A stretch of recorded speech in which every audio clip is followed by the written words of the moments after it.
Hello, Bacho. Let's read this question. It says optical fibers are based on the phenomena of option A reflection, option B refraction, option C dispersion, and option D total internal reflection. Okay. The key concept which we are going to use here, key concept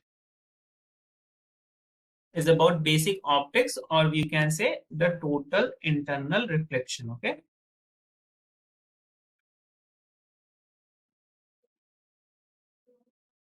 So when a ray of light passes from rarer media to denser media, okay, rarer medium to denser medium.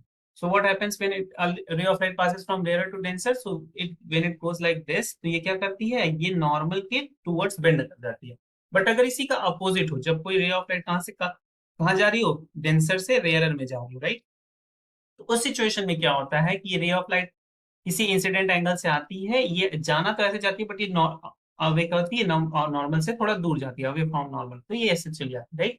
अब further आप सोचो कि same situation में हम angle आई को क्या करते जाएं, बढ़ाते जाएं, तो एक ऐसी सिचुएशन मिलेगी जिसके लिए जो एंगल ऑफ आर, यहाँ पर जो रिफ्लेक्शन एंगल, ये क्या हो जाता है, 90 डिग्री हो जाता है. ये कितना हो जाता है, 90 डिग्री. उस सिचुएशन में जो एंगल आई बनता है उसे हम लोग कहते हैं क्रिटिकल एंगल. ओके. जब क्रिटिकल एंगल से भी इंसिडेंट एंगल को आप क्या कर दो, बड़ा कर दो, incidence angle is greater than critical angle now, then the ray of light, the ray of light reflect in the same medium, okay, reflected in the same medium from which it is coming,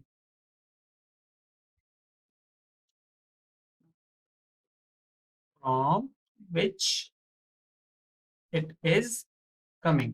This phenomena is called as what? Total internal reflection. तो इसमें क्या होता है कि ray of light first denser to rare जा रही है, और उसके बाद क्या है, ये नॉर्मल लाइन है, यहाँ पर जो एंगल ऑफ इंसिडेंस है क्रिटिकल एंगल से क्या है, बड़ा है, तो ये टोटल इंटरनली क्या कर जाती है, रिफ्लेक्ट कर जाती है.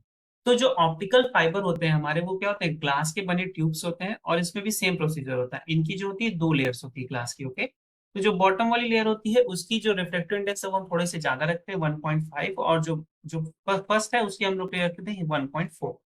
अब क्या होगा, when any ray of light wants to passes from this, तो वो 1.5 से 1.4 जा रही है, तो क्या करेगी, टोटल इंटरनली रिफ्लेक्ट हो जाएगी, और ऑप्टिकल फाइबर के अंदर ही क्या करेगी, वो प्रोपोगेट करेगी. इससे क्या होता है, पावर लॉस हमारा क्या हो जाता है, बहुत ही कम हो जाता है. So the optical fiber is basically based on the total internal reflection.